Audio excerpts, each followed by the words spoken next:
In this video, I'm going to show you how to use cost estimates in QuickBooks Online. So first, let's head on over to the Projects tab right here.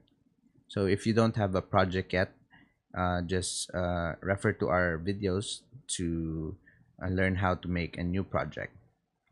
So first, let's click on the project that we already made, and in order for us to add a project cost estimate, let's head on over to add to project and click on the arrow button right here and click on project estimate.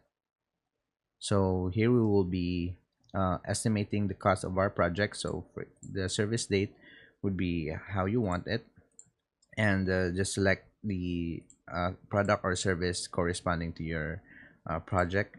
So now this will be the cost of the project. So for example, we have 50, and the markup percent would be 20%. And so this would be how much we will be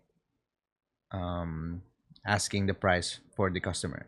So this is the cost of the project, and this is how much the customer will be paying. So after you've done that, just click on save and send, and just click on send and close, and that's about it. That's how to use cost estimates in QuickBooks Online.